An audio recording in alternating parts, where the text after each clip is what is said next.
Good evening, you're all very welcome. It's 6:10, so I'm going to call that 6 o'clock Irish time. For all of you who are here in the room, you're all very welcome. Apologies for the delay in the start. We have nearly 250 people registered for this evening's event, so we were holding off to ensure as many people were here as possible. Also, a very big welcome to anyone who is online watching us this evening. So we introduced this last year, whereby obviously we have all of you here in front of us, but we also have an opportunity where people at home in their living rooms can listen in and watch this evening's presentations. And I know last year we had people from all over the world, as far flung as Egypt and Australia. So we're very much welcoming to everybody who has taken the time to come here this evening. My name is Eva Havrdrova and I'm Chief Executive of the Multiple Sclerosis Society of Ireland. So MS Ireland is the only national organisation providing information, support and advocacy services to people with MS. And obviously there are lots of literature available outside this evening, and there are many members of the MS team here. But if there's any information from this evening, obviously all of that will be available to people on the website after this evening's event. I would like to start by saying a very big thank you to Novartis and the team, because without the support of Novartis, this evening's event would not take place. So we're very grateful for that, and we do hope you enjoy what is laid on for you this evening. We also know, I suppose, how important it is, how important research is, and it's with the fact that tonight is MS Research Explained, is a very important event in the MS calendar. There are a number of things that we have introduced this year. So we've started an MS Research e-zine. So the first one came out in June and again is available to you on MS Ireland's website. And the next one will be developed in December. And we're also putting together a 3-year strategy for MS Ireland in relation to research. We had a very generous donor this year who gave funds towards a project in Galway, which is looking at research in relation to mindfulness and MS. So again, a range in the research that we're involved with. Many of you will know the research that we carry out with the University of Limerick around physio and getting the balance right. So again, lots of I suppose the psychosocial side of the research is very, very important to us. In 2015 as well, we awarded the Dean Medal, which is a medal that we award every 2 years, and we're very delighted to have one of the winners here speaking to you later on this afternoon. And I would like to thank and take the opportunity to thank the 826 people with MS who participated in the My MS, My Needs research that was disseminated earlier on this year on the MS Ireland website. So again, what we were trying to do is get a feel for, I suppose, the temperature of where MS is at in Ireland, specifically in 2016. And we have some research survey flyers outside for people if anyone is interested, or if any of you have taken part in that. So also I'd like to say, if anyone would like to tweet this evening, the hashtag is #ThinkMS. So if any of you would like to participate in that, please do. I know Wilka, one of our bloggers, is here and will be actively tweeting on our behalf. So all that's left for me to say is, again, thanks to Novartis for supporting this evening's event. Also to say, please, we hope that you enjoy it, and I'd like to introduce you to our first of 3 speakers. So the format will be, we will ask the speaker to come to the stage. Nonnie is going to speak for 15 to 20 minutes. She'll take 1 or 2 questions at the end of that, and then we'll move on to the second speaker. So Nonnie McNicholas is in her 2nd year working as an MS Research Fellow in St Vincent's University Hospital. Her medical doctorate will focus on cognitive changes in multiple sclerosis, and she is currently involved in a number of research topics related to this. She began as a specialist registrar in neurology in Cork University Hospital in 2013, and she did 1 further clinical year in Beaumont Hospital before commencing her research in St Vincent's in 2015. And I should say that Nonnie was the successful winner of the 2016 Dean Medal. So I'd like to introduce you to Nonnie McNicholas.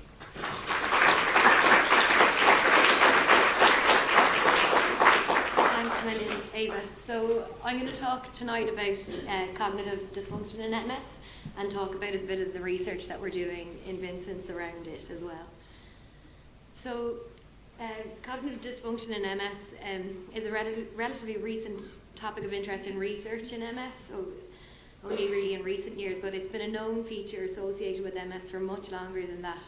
And it was actually originally described by this neurologist here, Charcot, a French neurologist, and he described it over 100 years ago.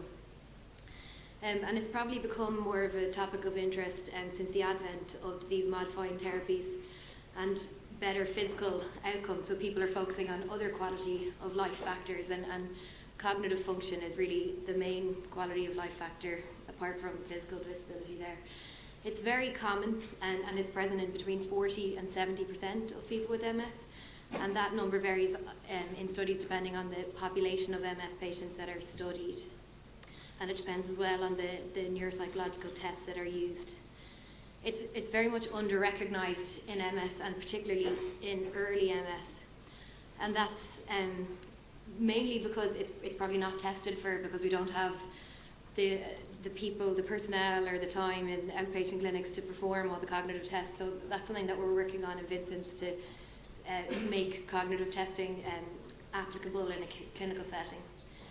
It's very disabling as well, and it actually leads to more withdrawal from work and from social activities than does physical disability. So cognitive dysfunction can actually present with change in mood and with excessive fatigue, and also can present with withdrawal from social activities and from work. And the main domain that's initially affected is impaired information processing speed. So what we mean by that is the speed at which we process verbal information and visual information around us. So keeping up in conversations with lots of people and focusing and concentrating on things. So other domains that are then affected quite a lot are attention and concentration, verbal and visual memory, and executive functions, which in MS is in particular verbal fluency and word list generation. So the aspects of cognitive impairment that are of interest and are studied in research are its mechanisms, so how cognitive impairment develops in MS, its assessment, so the neuropsychological tests that we do to test for it, its relationship to disease activity, so how it's related to relapse frequency and physical disability, and things that protect us from developing it, and then if it's developed, what things are possible to treat it. So I'll touch on all these aspects.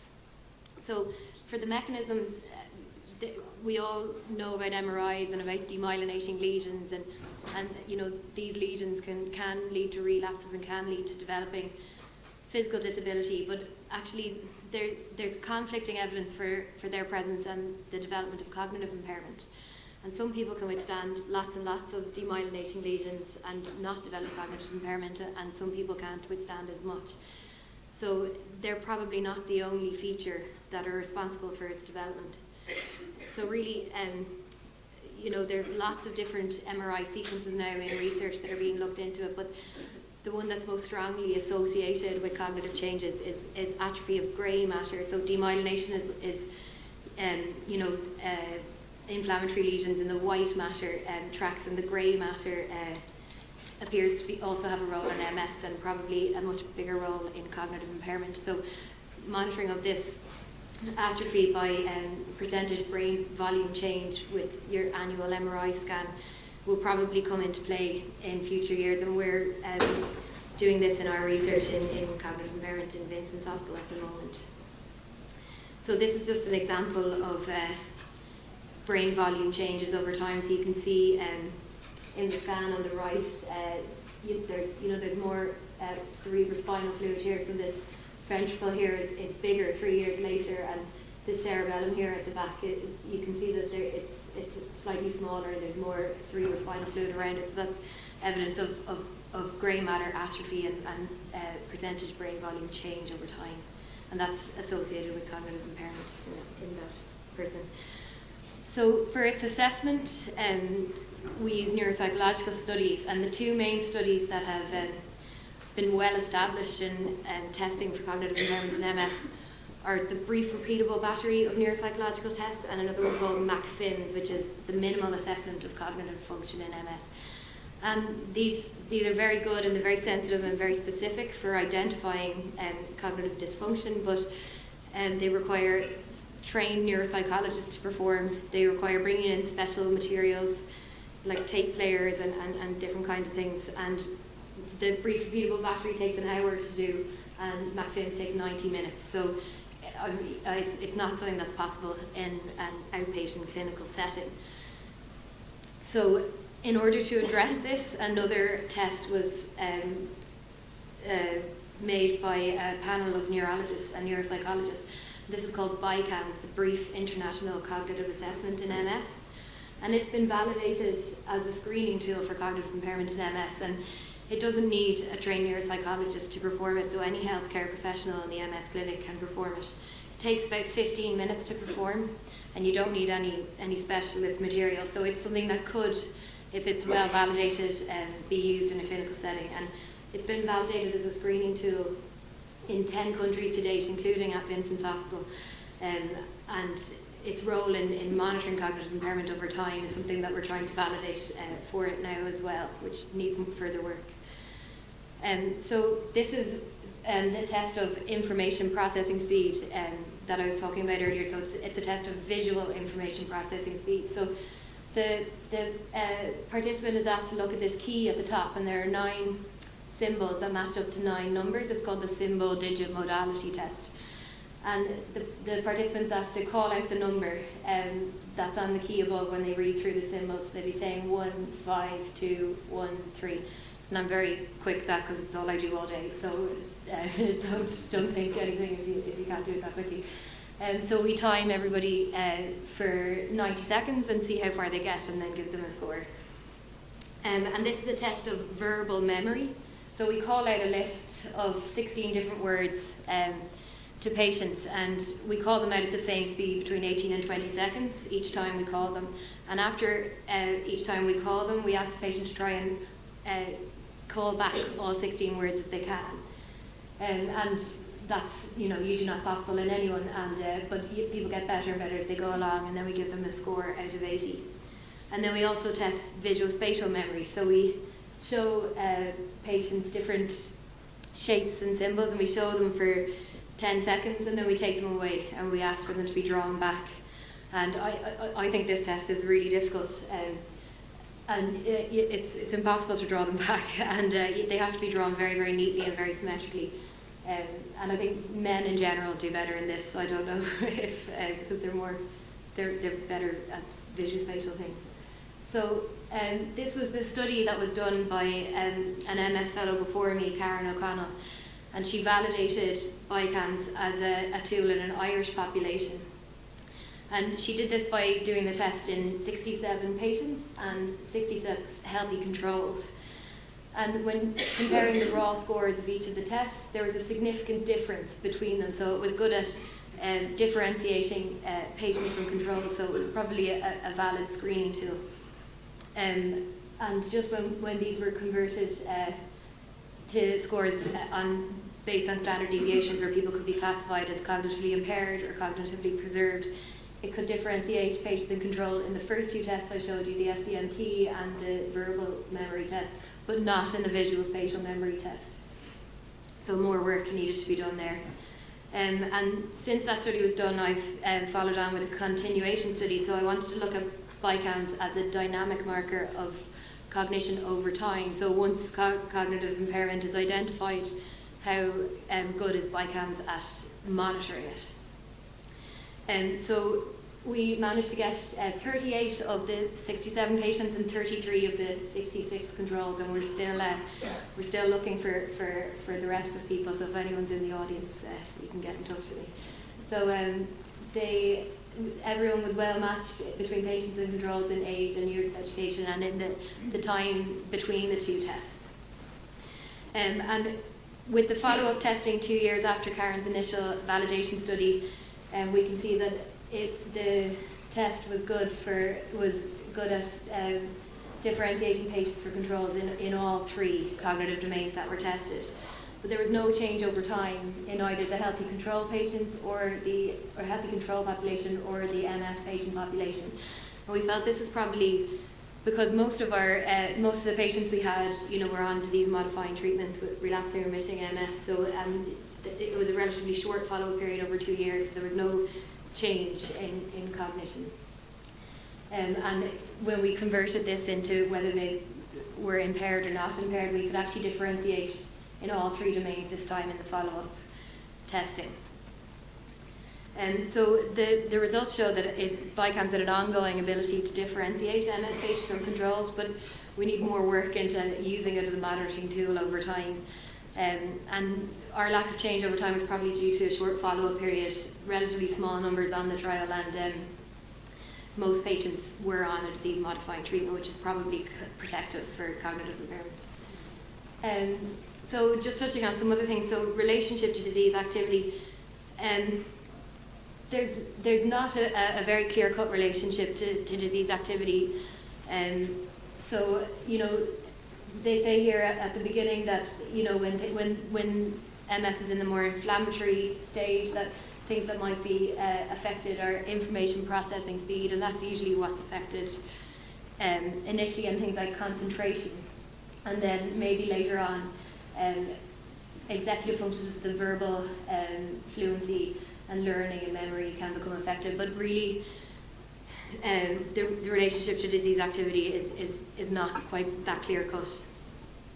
And in any study that we do, you'll always see a high prevalence of cognitive impairment, but you'll always see a third to a half of patients that are cognitively preserved.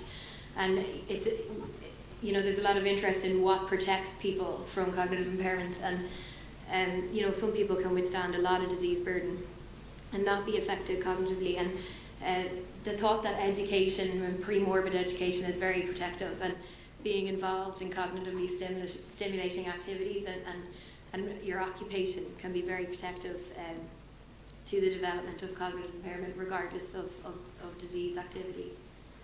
So Einstein would have done that. So with treatment, so once cognitive impairment is established, it's not been shown that it's amenable to any medical treatment. But really, the effects of disease-modifying treatments is probably beneficial, but randomized control trials have traditionally focused on, you know, annualized relapse rates and change in physical disability.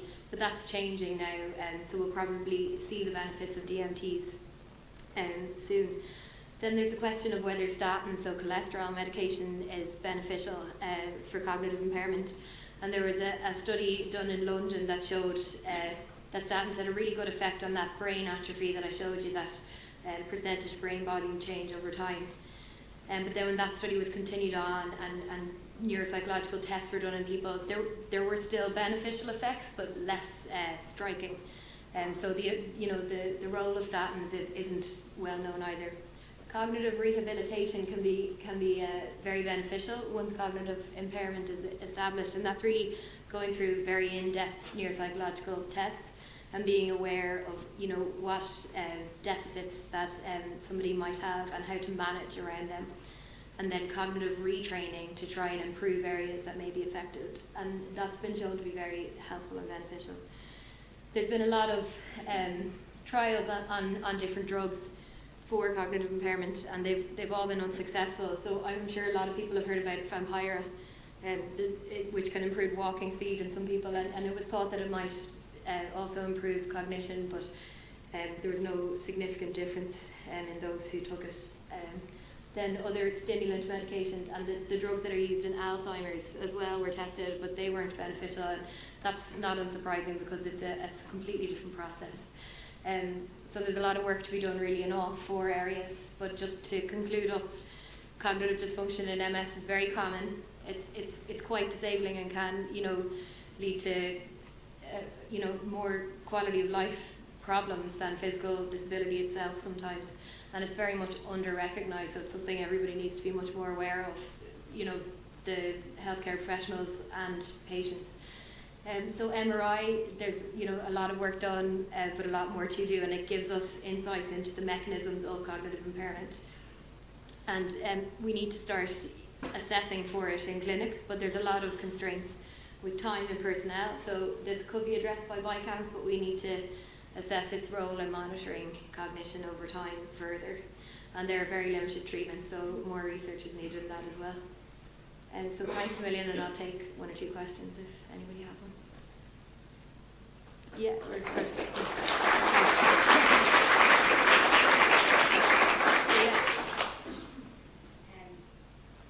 Just wondering whether you've looked at the role of kind of fatigue on cognitive impairment, and whether Yeah. this is kind of a temporary thing, and then when you're doing your BICAM,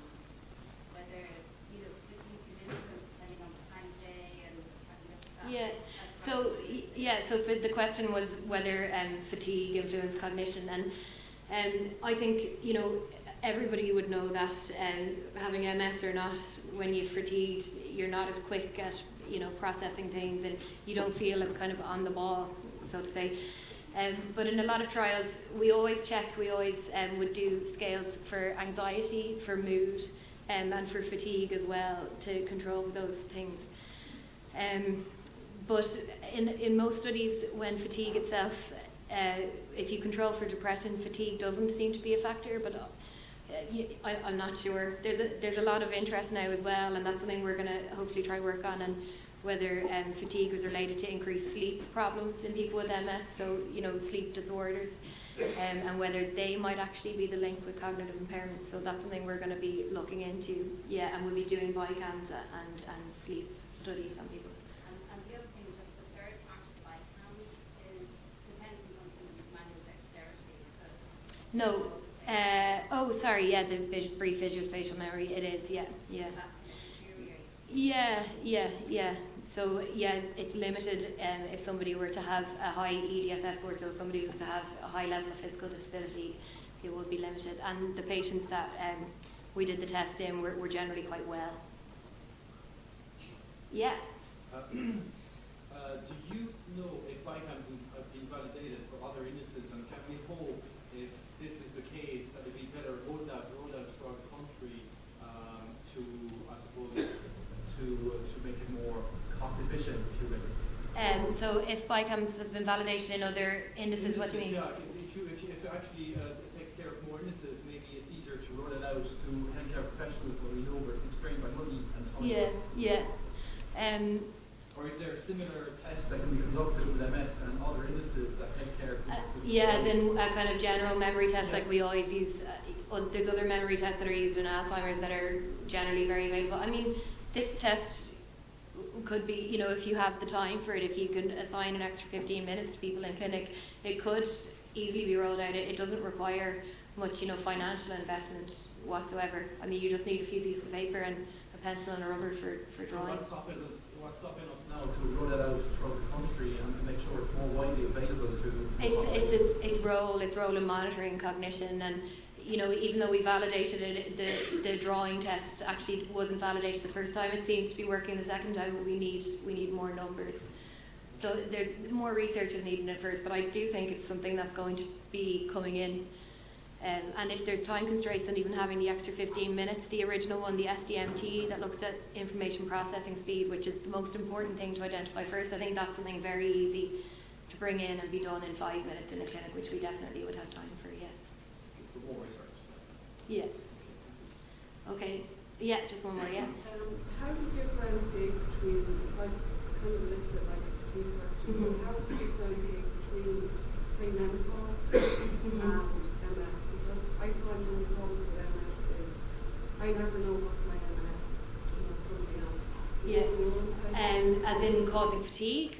Well, causing, I just find my cousin. That other factors can play in. And so the question was, how do we differentiate for other factors playing into cognitive changes, you know, and whether to know it's your MS or not. And I suppose in the research, the way we do that is by testing in controls as well, because there'll always be controls who fit into cognitive impairment, and there'll always be controls having a bad day, and, you know, the age range would account for all these different things and hormonal things. And that's the idea of trying to, you know, have have people who also might be tired that day or have other things affecting them, and seeing whether there still is a difference in the MS population. Okay, I hope that answers it. I'm going to have to leave, I'm sorry, but thanks. Sorry, thanks, Eva.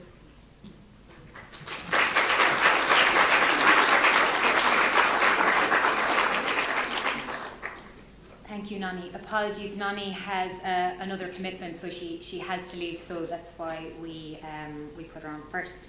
So just to put you under pressure, can anyone remember any of the list from list A?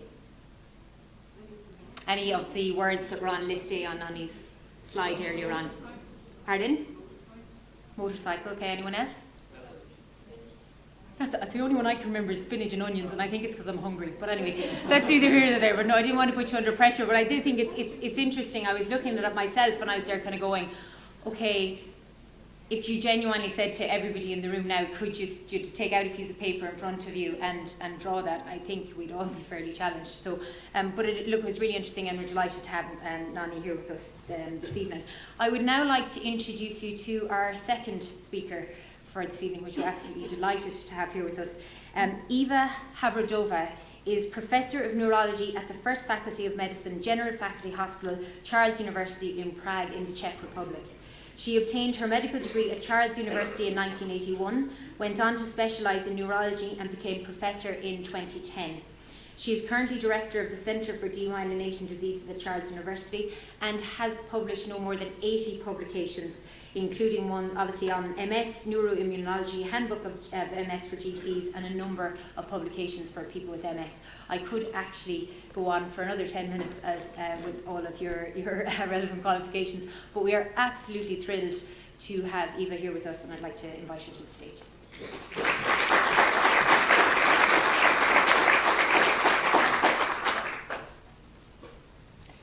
Good evening. I'm very happy to be here in Ireland, as I feel a special connection with this country.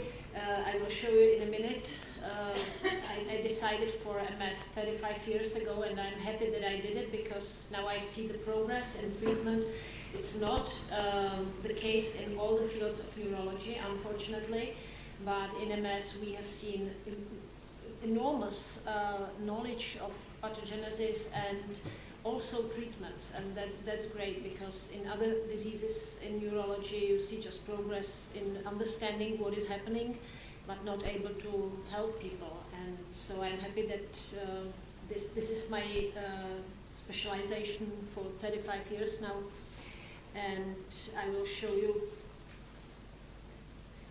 these are my disclosures, which are always I will spend a minute speaking about MS in Czech Republic, because you may know the other name for the country, which is Bohemia, and the Bohemia is the Celtic word, and there were Celts living 500 years before Christ in our country, and there is a lot of Celtic blood in our descendants, and maybe this is one of the reasons why we have such a high prevalence of multiple sclerosis as well. And this is the link to countries like this, and Scotland and all these regions. You see that we have 10 million population and around 17,000 of patients with multiple sclerosis, and then the head of the center where we follow up 4,000 of these MS patients, trying to provide complex care for them. Not only just medical care like prescribing drugs and doing all these tests, including BICAMS. It's validated for Czech Republic, for Czech language as well.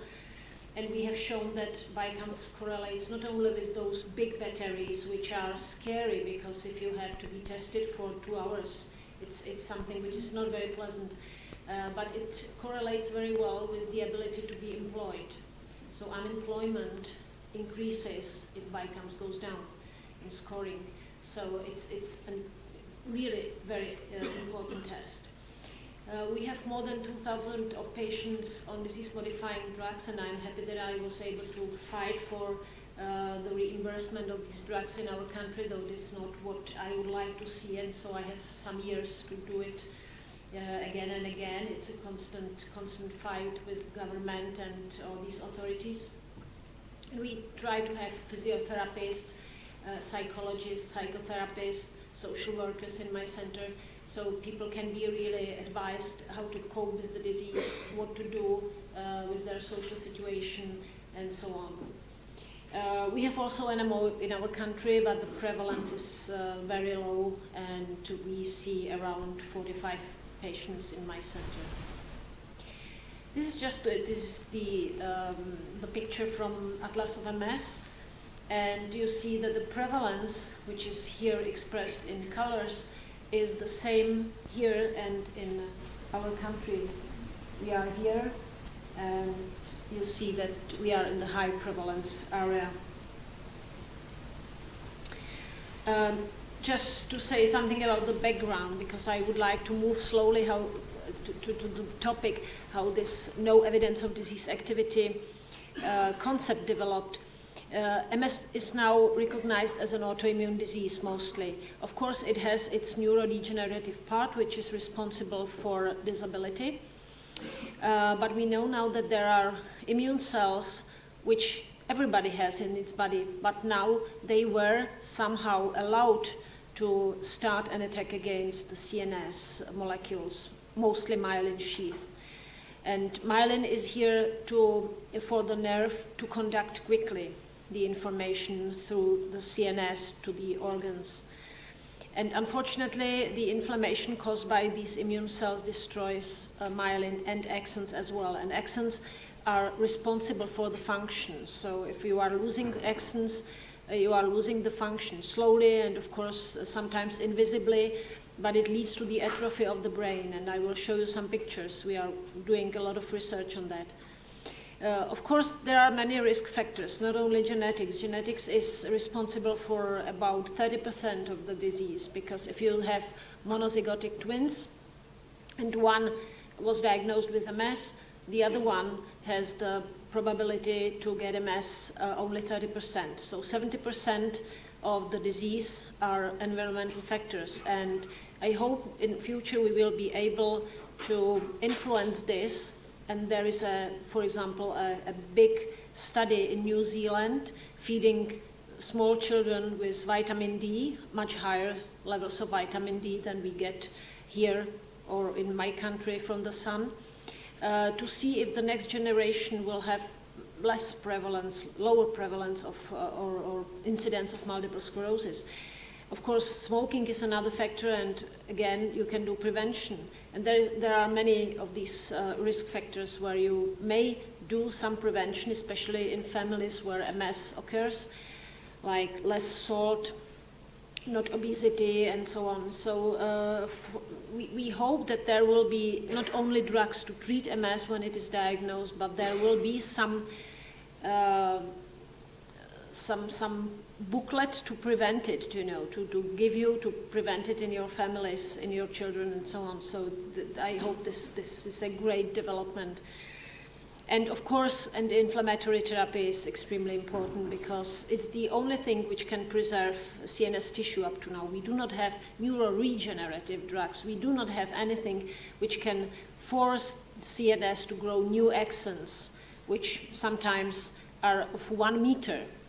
We do not have anything like that. But if we stop destroying them, of course, they will be there and they will function.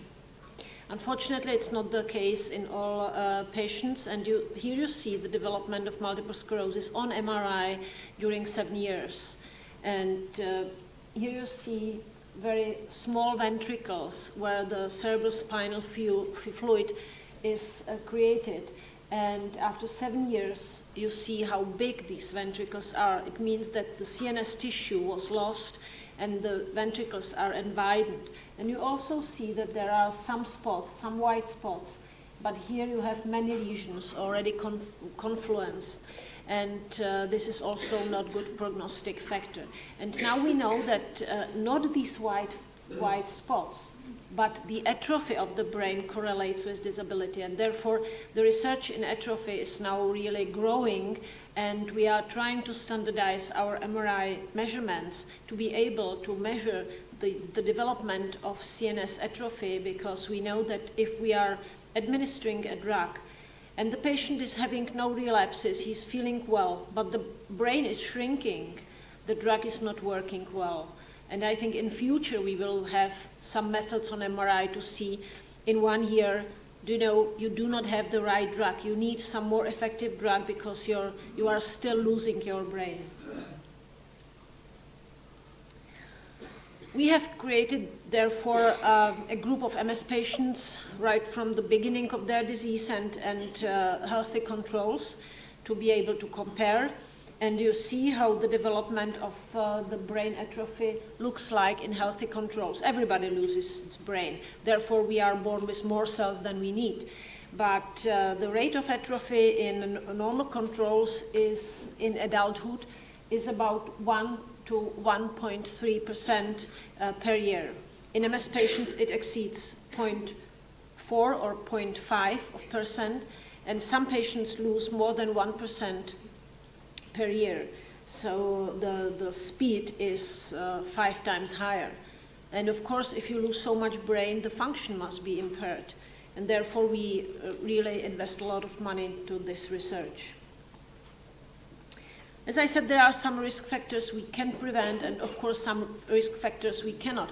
Genetics is something you cannot prevent. EB infection, which is present all over the world, you can hardly prevent, though there are some trials of vaccines against EBV because it's responsible for many other diseases as well, and some tumors as well.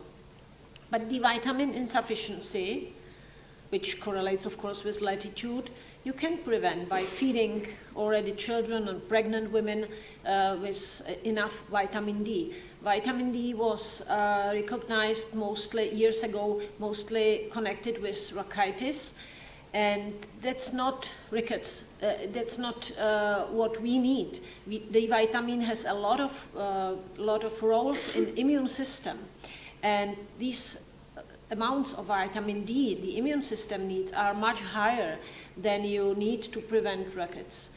And therefore there is a lot of research now, and it has been shown that even if you add vitamin D to interferon beta, which was the first biologicals used in treatment of MS, you get better results. So vitamin D can help a lot, and especially it may prevent multiple sclerosis because you see much less multiple sclerosis in the south of this hemisphere. Then smoking. Definitely smoking leads to more MS. 2/3 of patients are smokers or children living in smoking families. Smoking leads, if you are diagnosed with MS, smoke and you do not stop smoking, smoking leads to more atrophy of the brain, more lesions, more active disease, and more progression of disability. So I think it's enough not to smoke. Then salt. Salt is a pro-inflammatory factor. And if you give more salt into the culture of the cells you are studying, they are producing more pro-inflammatory factors. And obesity, especially in young ladies, maybe at the age of 15 to 18, is connected again with more incidence of multiple sclerosis.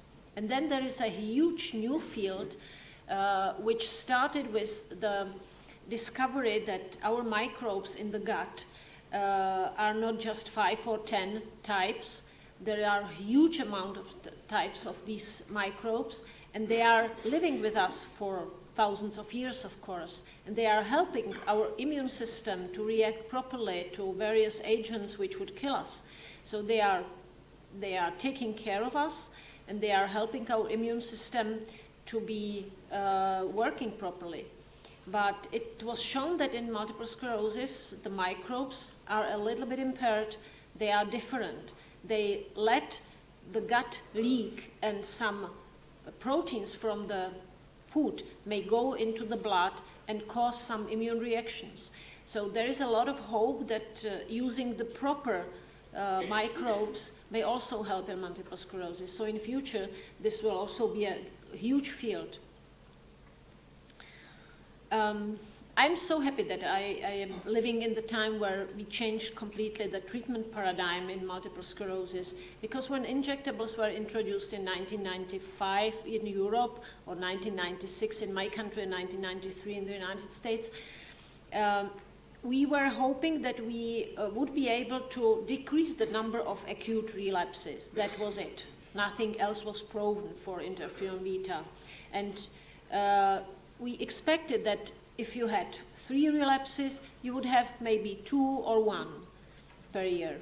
And so it was expected that it is not completely stopping the activity of the disease. And few believed that there is any impact on disease progression, because the clinical trials which lead to registration of the drug and lead the drug to the market are only 2 years long. And it's a very short time in the period of multiple sclerosis, which is with you the whole life. And also the patients who were enrolled in the trials were said that they are in the remitting phase of the disease, but some of them had high disability. And if you have high disability, you can hardly believe that in 2 years with some suboptimal drug, some optimally working drug, you can reach some effect on progression of disability. So definitely we couldn't expect anything from these trials. On the other hand, some people of these trials were found 20 years later, and it was shown that if they were not on placebo but on active drug right from the beginning of the trial, they are doing better after 20 years. So definitely there was an impact. And the impact was shown then in the real life data in databases which follow the patients up more than 2 years. So if you have a database and you have the follow-up of patients treated with these low efficacy drugs for 10 years, you see that there is a difference in comparison with the natural course of the natural history of MS. So in 1993, interferon beta was introduced, which reduced the relapse rate by only 30%, but 30% means versus placebo, and placebo is also 30%, even in European or Western population. It may be more in some other populations. So it's 50 to 60% of effect, but it's not too much, but we were happy to have anything. In some studies, it was proven that there is some minimal effect on disability. But unfortunately, there was no effect on brain atrophy development. On the other hand, these agents were tested in clinical trials right from the beginning, from the first attack, which is called clinically isolated syndrome. And all these trials show that it's really important to start immediately when you are diagnosed, because if you start 10 years later, it may be too late. The other drug was glatiramer acetate. It's the second injectable, and it was introduced in 1996, and it was proven in head-to-head trials that the efficacy is the same. So this is the first published data from real world. This is the Italian registry showing that it was not a randomized study, not placebo-controlled study, but when the patient came into the office of the doctor decided, after the discussion with the patient, you start treatment with biologicals because I think as a doctor that your disease may develop not very benign, and the other patient may have said, I do not want any injections, I have injection phobia and I do not want to be treated because I feel quite well in between relapses. But after several years, you see the difference. There was a difference in disability. So this was not minimal difference. It was several years of delay of disability difference. And so it was clear then from the CIS studies that if you treat late, you have no effect. If you start during remitting phase, you may have some effect, but of course, much effect you can get when you start early, because early means that it's not the start of the disease. We diagnose the patient and they have several lesions on MRI. So, and sometimes they say, okay, for 2 years I'm so tired, I'm not feeling well, and the disease is there already. So we do not start when the disease starts. So we always have a delay, but at least to start when clinically we diagnose the disease. And it was again proven in a real-world registry, which is the biggest database coming from many countries, but the center of the database is in Australia, in Melbourne. And again, those people who were not treated, they didn't initiate the treatment because, for example, optic neuritis, everything is okay after several weeks, and the young lady doesn't want to have injection spots, of course, because in these times, there were no tablets, there were only injections. And some of them decided not to start. All those who started on any injectable which was available did better after several years. So this is a proof that with the inflammation you have to do something right in the beginning. And then more effective treatments came. So we stopped to be satisfied with suboptimal response. we stopped to be satisfied with just decreasing number of relapses, because natalizumab, it was like a quantum leap. You know, suddenly, not 30% against placebo, but 68% and 70% against placebo. It was something which was not expected when the trial started. And the same is true for alemtuzumab and acrelizumab. These are the most effective drugs today. And then, of course, the first tablets came, fortunately. It was fingolimod, and the effect of fingolimod is somewhere in between natalizumab and interferons. Dimethyl fumarate, which is a little bit less effective in trials than fingolimod. Teriflunomide, which is substitute for all these injections in those patients who do not want to be pregnant, because there is a procedure, you have to clean the body from teriflunomide if you want to be pregnant. But in comparison with injectables, teriflunomide showed the influence on the development of brain atrophy and disability, which correlates. So it's reasonable. And then cladribine is now, these two drugs are in the registration process, so we do not have them, but we hope to have them in 1 or 2 years. Cladribine is a cytostatics, which you just swallow several times per year, and then the rest of the year is free from treatment, like with alemtuzumab, but these are, of course, injections.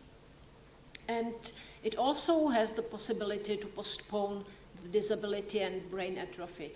So we have much more effective drugs. Of course, if you have something which is much more effective in Western medicine, it's always connected with some side effects, and therefore still the injectables are there because they are very safe. We know their side effects after 20 years of using them. And there are patients who are stable on them for many, many years. But these potent drugs enabled us to dream about something which has never been dreamed about. It was stabilization or even improvement in multiple sclerosis. The analysis of natalizumab trial, it ended 2006 or 2005. We counted relapses, we counted disability progression and MRI activity, and wanted a patient to be free of all these signs of activity of the disease. And we called it that time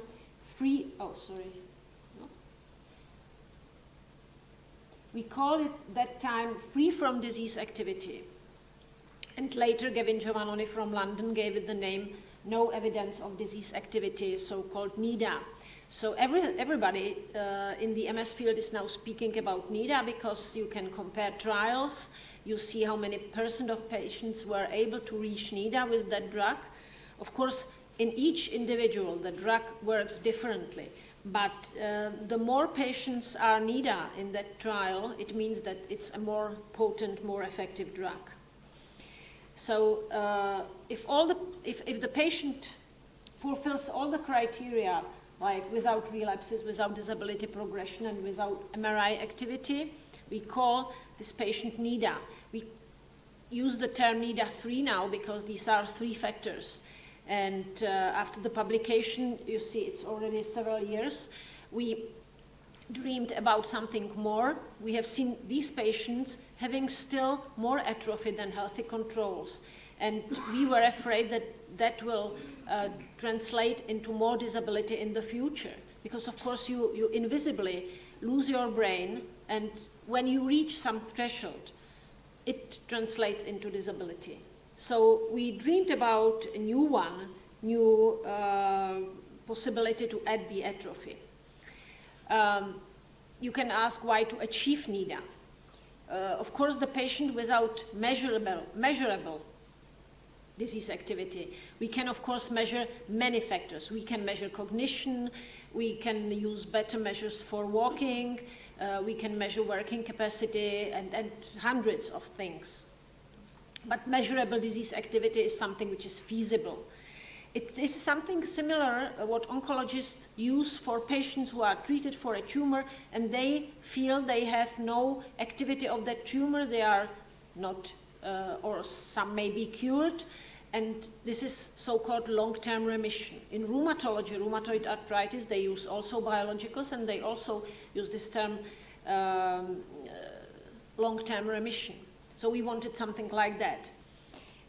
You can compare across trials, as I said, and also you can, based on this, express what is suboptimal response. If you have relapses, it's suboptimal response. If you have disease progression, it's suboptimal response. If you have any MRI activity, though the patient is feeling well, you can expect something in the future. So it's suboptimal response. And there will be new European guidelines for treatment of MS issued, I think, in January.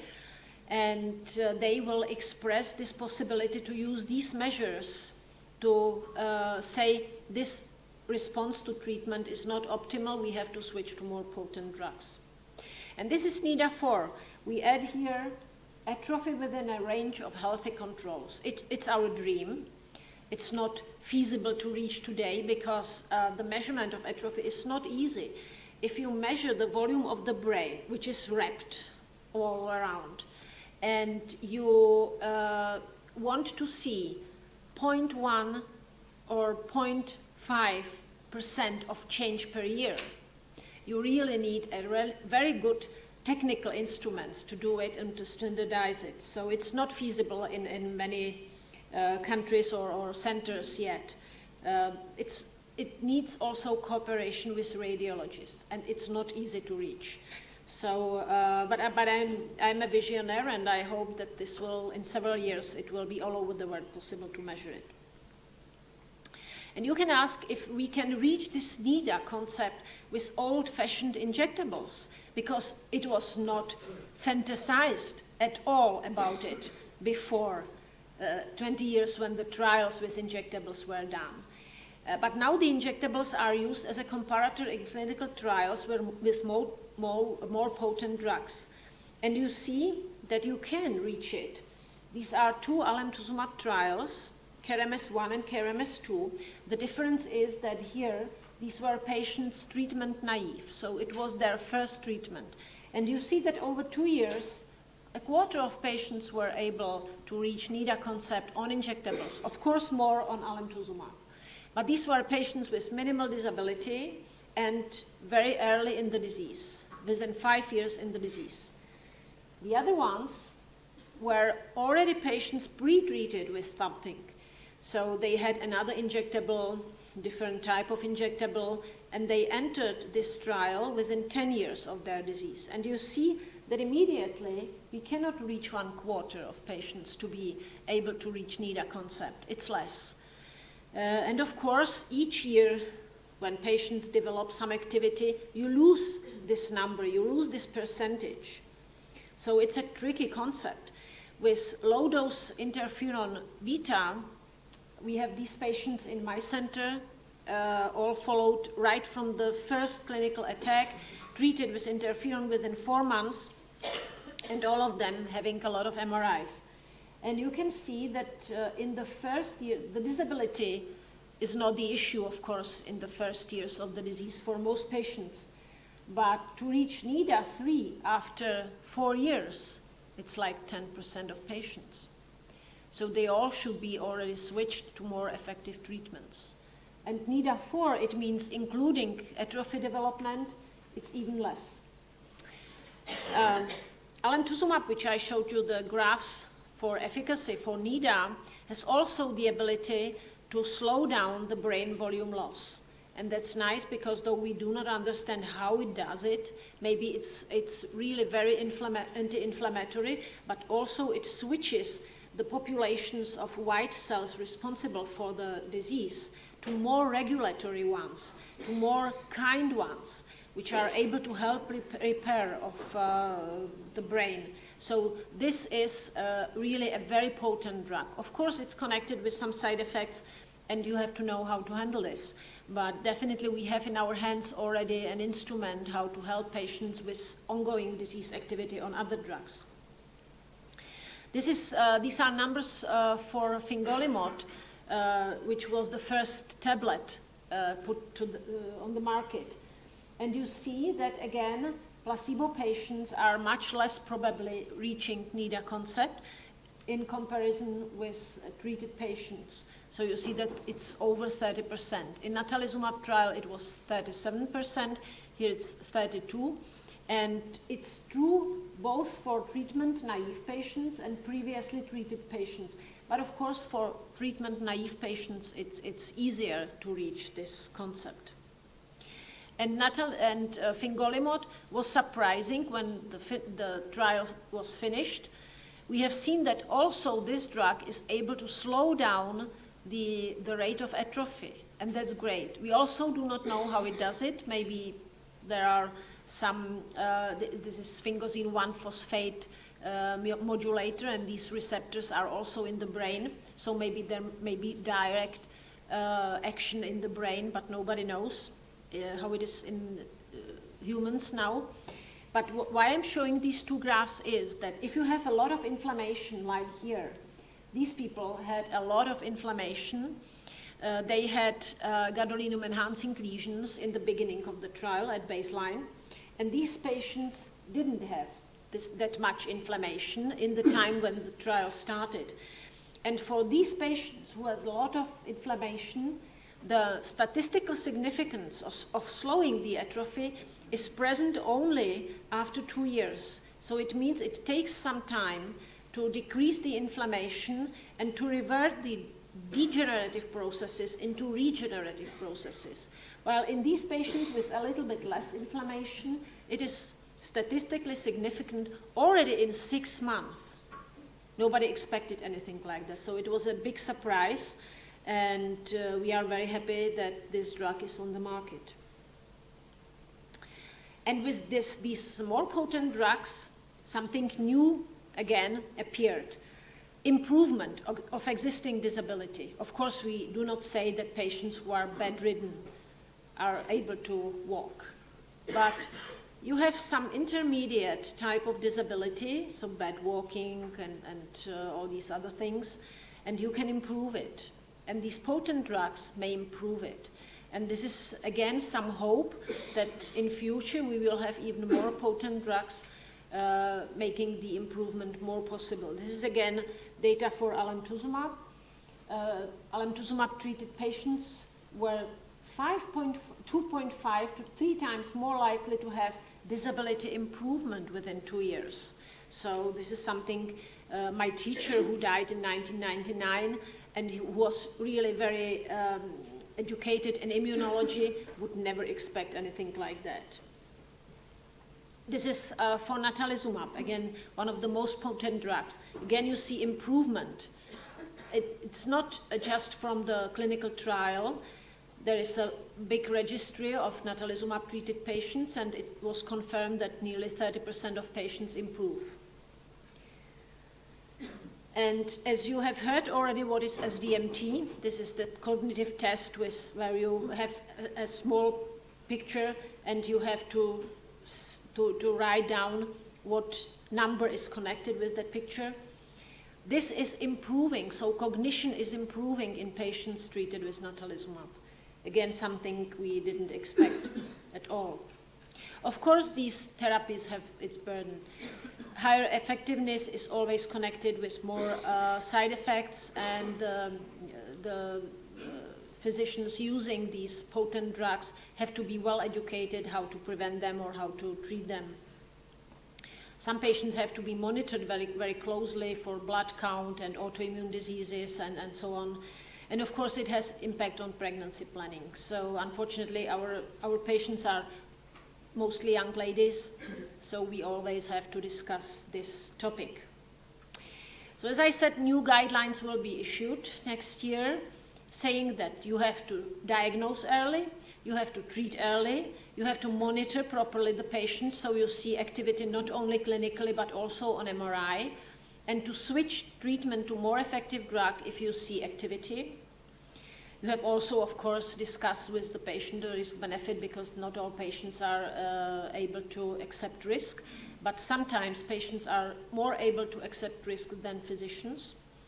Then, of course, pregnancy planning is an issue, which will be handled in these guidelines. And for the first time, there will be a paragraph on primary progressive MS. which was without any hope until last year when ocrelizumab trial results were announced, showing that this will be a treatment for primary progressive disease.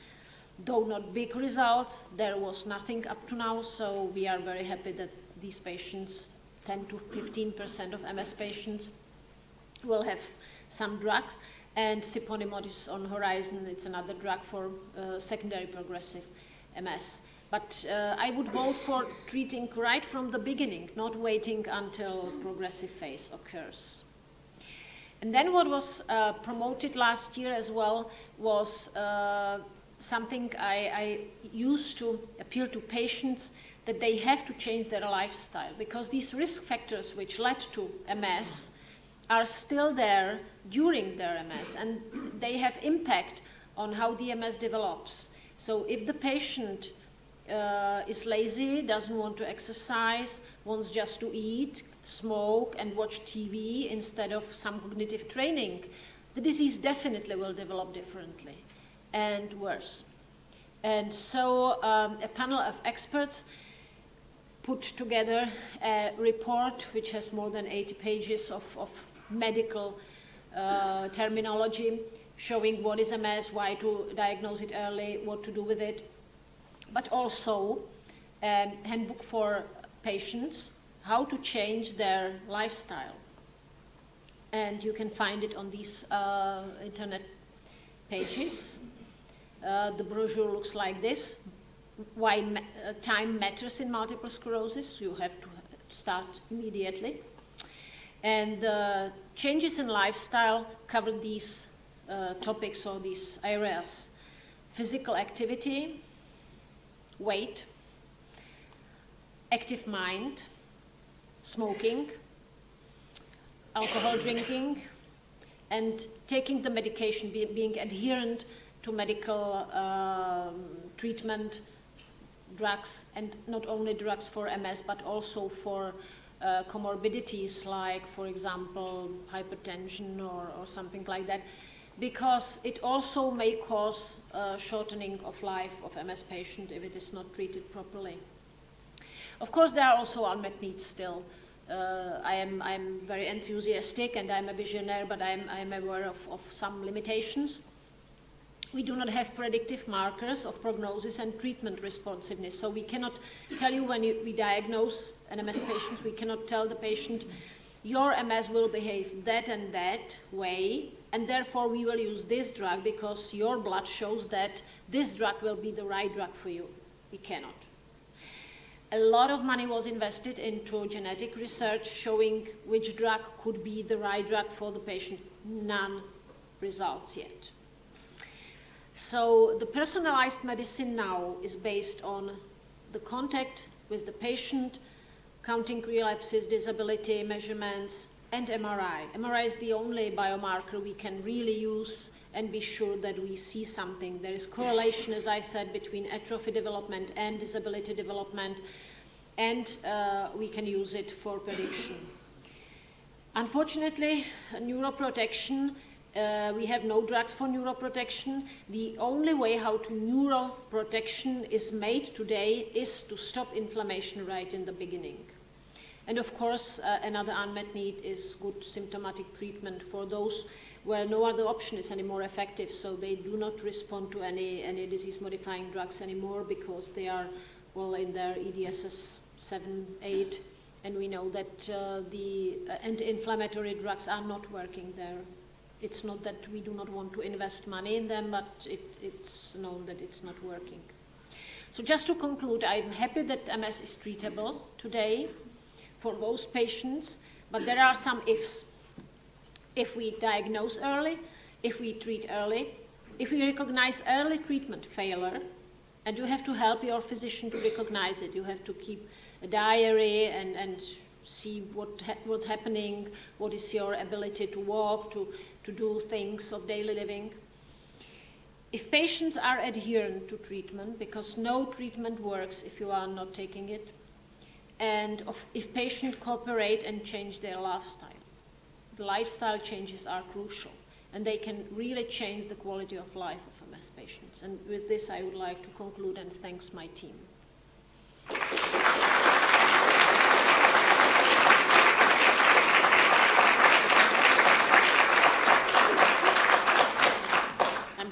some questions?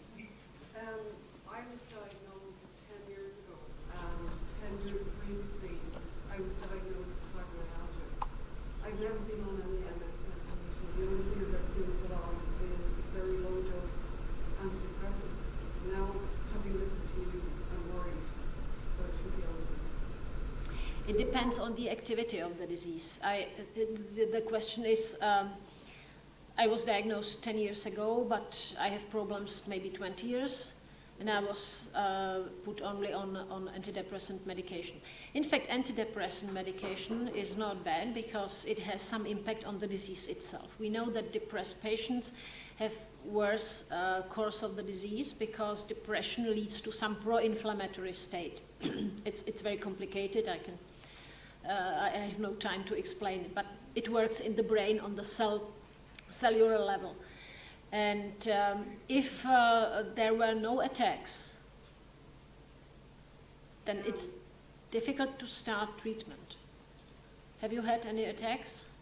I would have, over the years, I now have tremors. I'm tired a lot. Now, I had to give up work in 2002, and having given up work, it's made my life a lot better. But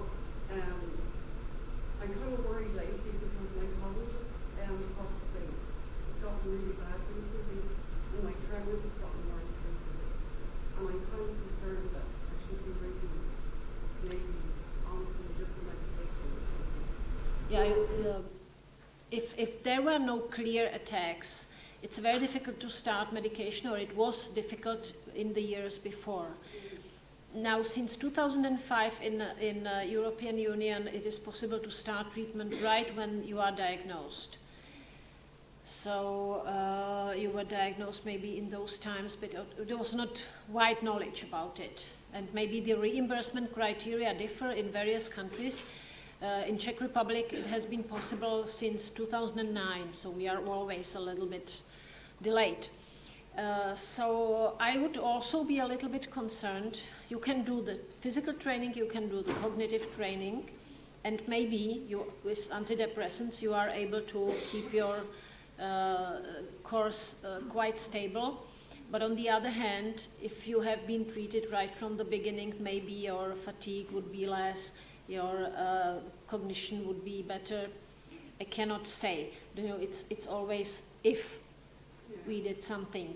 But I've never been as bad. When I was diagnosed with fibromyalgia, I was really sick. I was in hospital for 3.5 weeks. Have you been on corticosteroids? No. I have something called bronchiectasis as well in my chest. So I've been on steroids for that, but I find that my nervous system is very sensitive to any stimulus. So I kind of had to come off the steroids because I was kind of just, I couldn't sit down. Yes, so intolerance of steroids, of course, is not good for MS patients because steroids can help a lot. Yeah. So it could be difficult. Maybe you would not respond to any of these drugs I was speaking about because maybe you wouldn't tolerate them. So. But I should see my neurologist probably. Yes, and to discuss it. Yeah. Thank you. Yes? You mentioned injections to improve my son's got MS and he's been everywhere, and he used to inject with one of the Auto-injectors. Yeah, one of them, which was leaving his life a half-life because of the side effects. So he consulted with his consultant, and he was diagnosed in 22, and he's now 33. Last year he's come off all medication, and he did have the sense to change his lifestyle more or less as soon as within a year of him being diagnosed. So he manages the condition now through activities, lifestyle change, diet, exercise, mindfulness, but he would have liked to have been eligible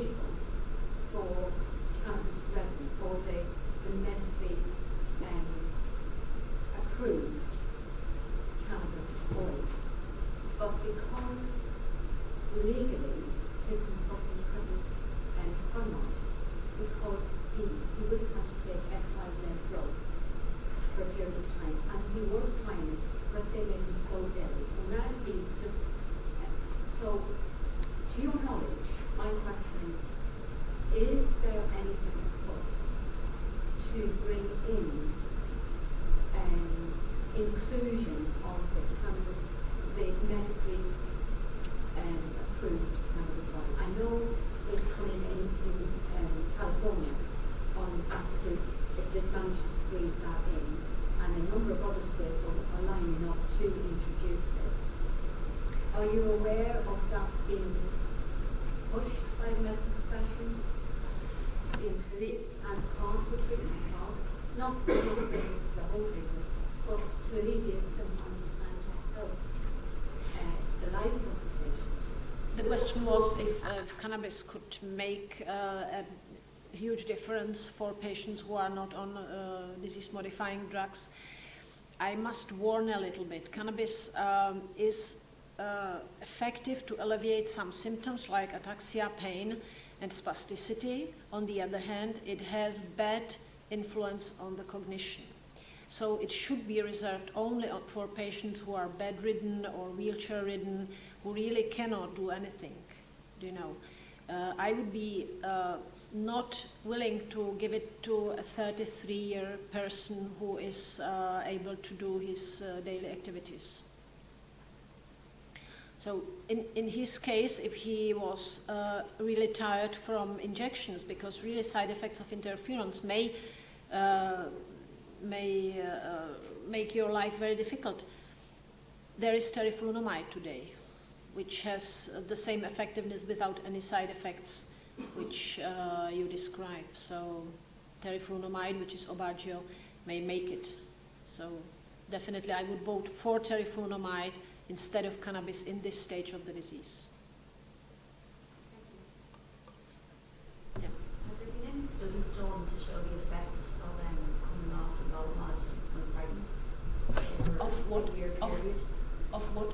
Of the Lolomod particularly, just any impact of coming off the drug temporarily?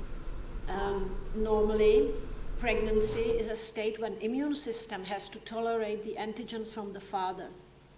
So the immune system is suddenly in the state which we would love to have for the whole life of a woman with MS. Unfortunately, it cannot be done. So it doesn't matter that the woman is not taking the drug. But then, of course, the period after the delivery for 6 months is a period of increased number of relapses. And there is not clear if breastfeeding, full breastfeeding can be a protection. We haven't seen it. It seems that the activity of the disease returns to what it was before pregnancy. So if there was high activity of the disease, we recommend patients to come back to the drug as early as possible, so breastfeeding for 2 months, which is necessary for forming of antibodies in the child, and then the child is protected by their own antibodies, and not to breastfeed or be off drugs too long. So do you think, because I was suggested to go back immediately, do you think 2 months is safe? 2 months is quite safe. If you had high disease activity, it's better to do MRI. If there is activity on MRI, I would immediately return to the drugs. Because, you know, in Europe and in the United States, Canada, and this developed world, the child survives without mother's milk. Of course, it's not the case in Africa, but you are living in the developed country. And the healthy mother is much more important, you know, for the baby. Yeah. I have MS, my 2 sisters have MS, and 4th cousin have MS. Generally said it's not hereditary. That is preventing change. Do you know, we have also families where 4 persons are diseased. There is a lot of research in genetics. Maybe you are carrying more susceptibility genes as the family. And the susceptibility genes are not genes for MS. These are genes for autoimmune diseases. We have, for example, 3 generations, and in each generation there is a different type of autoimmunity. But the autoimmunity is somehow made by these susceptible genes. So maybe in some families there are 20 susceptibility genes, and in some families there are 3. So this is my only explanation, but I'm not a geneticist. But definitely for your children and all the children of your sisters, I would feed the children with D vitamin. Yeah? Can I just ask, if there are no relapses, how often should a person have an MRI scan to see the progression of the disease? If the patient doesn't have Not having the relapses, but the disease progression can still be seen on the MRI, but how often should an MRI scan be carried out? in the guidelines, the question was how often should the MRI be done, because we sometimes see progression on MRI and no relapses. It is recommended to be done each year regularly if the patient is in the stage when the patient is treated. And when the treatment is switched, then it should be re-baselined to be able to compare it again. So at least 3 to 6 months after the switch to another treatment, there should be another scan. This will be in the guidelines. And of course, the health authorities and the reimbursement of MRI examinations will decide what will be realistic in Europe. But hopefully this is a realistic goal. Yes? My sister is recently with Kerley, and she went on a drug from June onwards, and recently noticed that she had issues with her headaches and mentally, things in students' rights. Do you think it's a smart move to move to a different drug, or do you think she should go back and get another MRI kind of treatment, or should she just wait and let it go and see if like kind of go away? The question is, the sister was diagnosed, how long it is? So it's this year. And immediately she went on Gilenya. Yeah. And she has headaches or what? Basically, I've noticed in the last about 2 weeks already, so she had headaches and blurriness. Yeah. If it is now for more than 9 months, then of course MRI scan could be done, but maybe she needs some symptomatic treatment and maybe she is not yet coping with the disease properly, do you know, so it may be a symptom of depression or something like that, which she may be ashamed of and she's not speaking about it, so maybe also the consultancy of psychotherapist would be useful. But definitely MRI scan, soon MRI scan can solve if she is stable, and it is worth of staying on the drug because normally Gilenya is very well tolerated and very effective, so if it is given right from the beginning, I would be happy to be able to do it for my patients. I just have a question. Yeah. So cancer or emotional disease,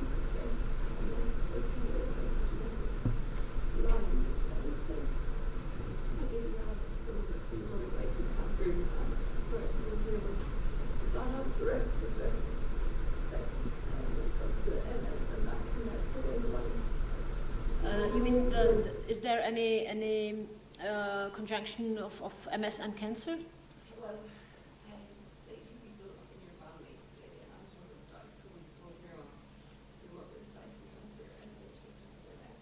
Do you think that there's a correlation between them? No. Because normally the immune system functions differently in cancer and in MS. In autoimmune diseases, the immune system is recognizing molecules which are of the own body and it fights against them. So it is overactive. If you have cancer, it means that the immune system failed in recognizing these cancer cells and killing them. Normally it happens in all the bodies that some cells go wrong and the immune system is able to find them and kill them and you do not notice. So it's a completely different type of error. So it shouldn't have anything to do with each other. Any other question? Yep. Sorry, can I just ask one more question? Is there any link between infertility and No. No. No, not at all. Because I suffer from infertility as well, and I have a daughter which is very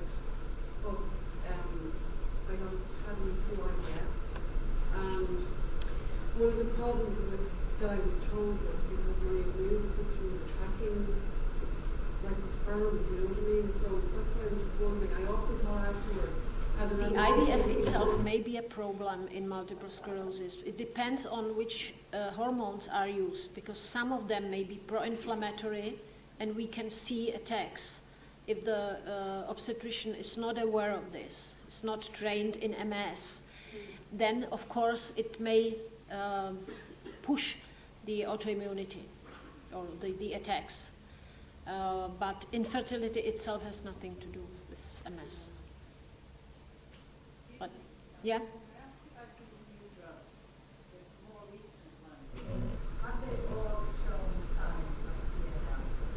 No. For example, teriflunomide doesn't have PML. Alemtuzumab in multiple sclerosis has not yet any PML, and ocrelizumab in MS also doesn't have PML.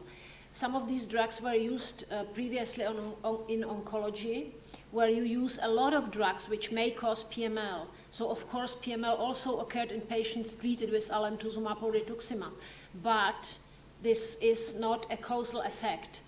You know, they were pre-treated with very many cytostatics, and also some types of cancer lead to PML even without any treatment.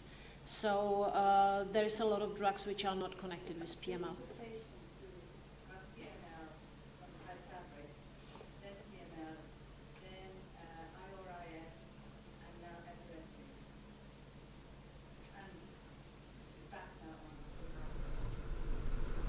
Yeah, Copaxone is not connected with PML at all.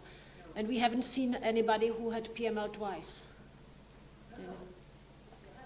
Yeah, the Tysabri leads to PML. It is the drug which is the most cases of PML are connected with Tysabri, of course. It's around 600 all over the world now. One more question, she said. Just on the subject of... There was a lady. I will stay here for some time. There was a lady up. Yeah.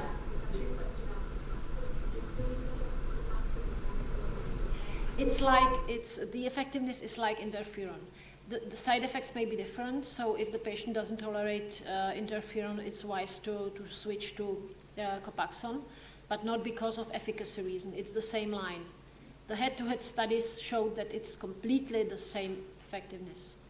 The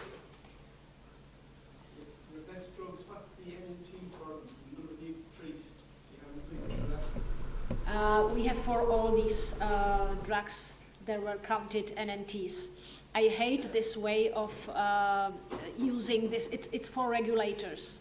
It's not for clinical practice. It is not useful when the patient is sitting in my office. NNT means number needed to treat to avoid some activity like relapse or disability progression, for those who do not know what is NNT. You never can base your clinical practice on using these numbers. So you can find all of them in literature, but regulators who have never seen a patient with multiple sclerosis are relying on these numbers, not us clinicians. So you don't wish to discuss NNTs? Not now. I don't think it's a topic for this audience. And personally, I'm not fond of it, even as a clinician. Thank you very much.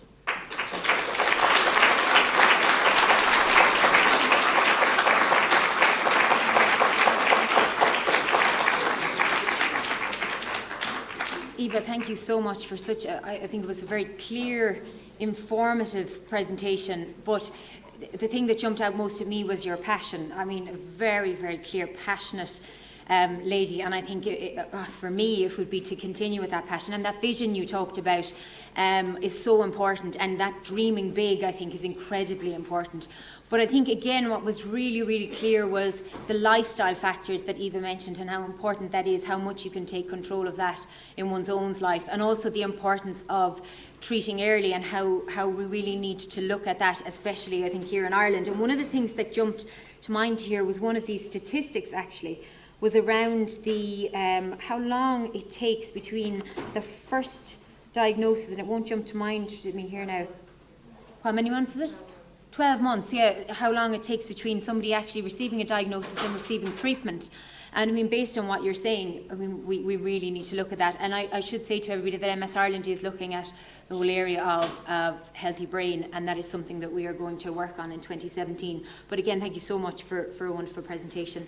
I'd now like to introduce you to our third and final speaker for the evening, Conor Kerley. Conor received his bachelor's degree in human nutrition and dietetics from Trinity College Dublin in 2010. He commenced nutritional research studies at Connolly Hospital and the National Children's Hospital with the School of Medicine at UCD and recently completed his PhD. He currently works with the MEDEX programme in the School of Health and Human Performance in DCU and with the Heartbeat Trust, a multidisciplinary heart failure treatment and prevention foundation. In addition, Conor is chairperson of the Scientific and Research Steering Group of the Irish Nutrition Dietetics Institute, and his areas of expertise include heart and lung disease, as well as vitamin D and autoimmune disease. If I could welcome him to the stage.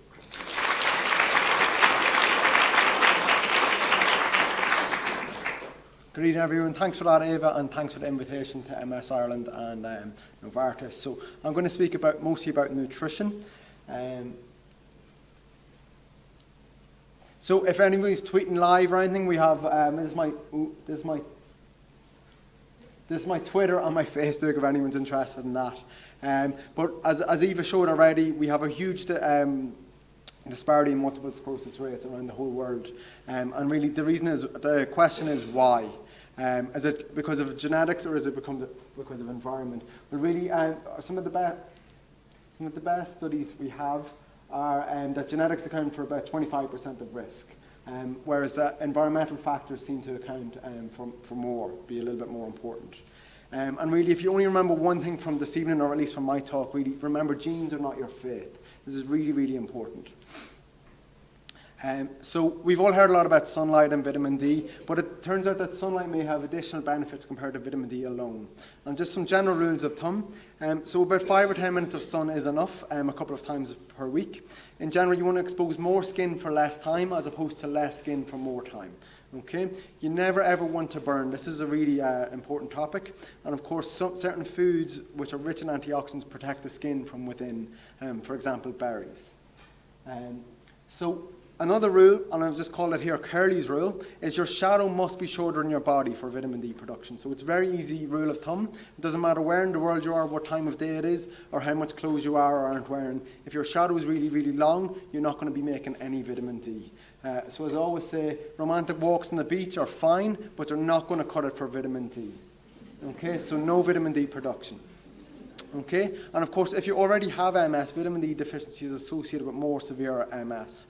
It does seem like a good idea. But if we talk about vitamin D sources, so I'm a dietitian, we can get all nutrients from food, right? Not really, not when it comes to vitamin D. So we have over here, we have Swiss cheese, liver, egg, cereals, fortified milks.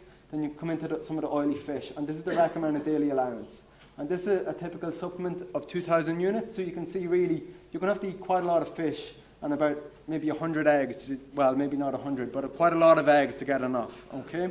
But if we put that into context, what about sunlight?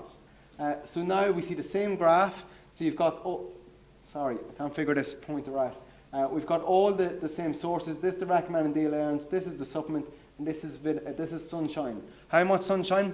20 minutes will get you this amount. If you've got Caucasian skin, 20 minutes if you're in a swimming suit, okay? And remember Kerley's rule, short shadow, okay? So all vitamins from diet, as I say, I'm a dietitian, with one exception, and that's vitamin D, unless, of course, you eat a lot of fish. But it does have to be a lot of fish, okay? It's not going to be enough to eat a small portion of fish here and there. Okay, but I really want to talk about dietary patterns in MS. So this is a nice study done in 20 different countries, published in the 70s, late 70s, and we still don't really hear a lot about things like this. So MS severity, so how severe someone's MS was associated with all these products. So meat, eggs, butter, full of saturated fat, sugar, empty calories, milk again, a lot of saturated fat in there, and then total fat intake as well. So very interesting. If we fast forward about 20 years, this is a big, large study done in the US. Again, we see the same thing. So high meat consumption, a diet low in fish, where we get omega-3s, and high in dairy products, again, associated with MS. So if we look on to the next year, this is one of the largest studies ever done, 36 countries. And again, we see our saturated fat, animal fats were linked with MS severity, so how severe someone's MS is. Again, another study this time from Canada. Again, you can see the factors, animal fat. excess calories. So in other words, eating more calories than you need. And again, vegetable protein, obviously we can only find that in plant sources, so beans, grains, nuts, seeds. Fibre again, as I always say, the rule of fibre is you're only going to find fibre in plant products, and it's whole plant products. You're not going to find any in sugar or refined flour or things like croissants, but you'll find lots in fruits and vegetables, beans, grains, nuts, things like this. Vitamin C again, mostly from fresh fruits and vegetables, and potassium again, mostly from your fruit, veg, some in dairy and some in whole grains as well. So this was a nice study done a couple of years back in Croatia, again associated with a diet rich in meat and fat. You can see how consistent some of the studies are really showing. This is a really interesting study. What they did was, unfortunately, these people with MS had died of whatever reason. This is back in the 60s. So they looked at the analysis of the brains. They saw that the people with MS had more saturated fats in their brain cells. So anyone ever heard of you are what you eat? Maybe it is true. Same thing shown, more saturated fat in the blood cells, so higher saturated fat and lower omega-3s in the blood cells of people with MS compared to those who didn't have MS. And again, this one's shown higher saturated fat was associated with worse outcomes. So the more saturated fat, the more disabled you are likely to become. So we have to look at some intervention studies, and this means where we get people to change their diet, and what effect does that have. Okay, so this is a really nice study, the ARM study done in the UK, and they recruited 83 people and asked every single person to do the same thing: decrease saturated fat, increase polyunsaturated fat, which we get in things like nuts and seeds, and increase antioxidants again from fruits and vegetables. And they studied them over 3 years, and what they found was those who complied with the recommendations did not get any worse within the 3-year period, but those who got the advice but didn't stick to the advice got worse, significantly worse over that 3-year period. And again, this is in 87 when there wasn't a huge amount of MS drugs available. So most people will have heard of Roy Swank. I'm going to talk a little bit about his studies. So he really was looking at a protocol looking at 15 grams of saturated fat per day. Okay? Anybody know what that looks like? 15 grams a day? So you're talking 3 or 4 pats of butter. So you know you get the little pats of butter in the hotels and stuff? Most people, especially in Ireland, tend to use a lot more butter than just one for one slice of bread or whatever it is. Half a small pork chop. Okay? Anybody take half a chop? No, most people would have at least 1 or maybe 2. And that's just one meal. Again, cheese, about 2.5 matchboxes. Think of the little size of a matchbox, 2.5 of those. Or a pint of milk. Now, most people in Ireland have some milk throughout the day, have some cheese, have some butter, have some fatty meats, and all of a sudden you're up at 60 grams of saturated fat. So way exceeding this 15-gram limit. Okay, so this just shows, what Swank was talking about. But his study, some of you might be aware of some of the intricate details. So 144 patients. He started this study in 1954. I certainly wasn't born then. So he split people into 2 groups. Again, he asked everyone to follow the same diet, those who stuck with the diet and those who didn't. And he published the results over and over again in some of the best medical journals, New England Journal of Medicine, The Lancet, and others as well. And these are some of his results after 34 years. Now, I'm a researcher. I do some research. Some of my research lasts hours, some of it lasts weeks, and some of it lasts months. 34 years is a huge undertaking, and even some of the data that Eva presented shows maybe results after 5 or 10 years, but 34 years is a huge undertaking. Sorry, that slide should not be there. So this is the percentage of people who are physically active after 34 years. 97% of those who stuck with the diet were still active after 34 years, whereas those who didn't comply with the diet, only 7%. Okay? And again, this is the death rate, and again, 0% in those who stuck with the diet compared to those who didn't stick with the diet, 63%. Okay? So we actually published a 50-year follow-up, so 50 years. We have to remember that most people in this study were maybe in their 20s, 30s, and 40s. So someone in their 40s is now in their 90s when he's following them up. And you can see that 13 of the 15 that he was able to track down were still active. We're still active, and you can see that some of them had really nice skin. So maybe the diet's good for the skin as well. Okay? So Swank says, consistent with what Eva said, that the results are best for those who start with minimum disability. So again, really, really important to target MS as soon as possible. But crucially, regardless of level of disability, those with good compliance did not deteriorate significantly. So even if someone hasn't had a good diet or lifestyle up till now, it's never too late to change.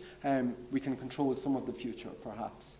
Swank wrote that high sensitivity to fat suggests that animal fats are directly involved in the genesis of multiple sclerosis, and genesis meaning the beginning.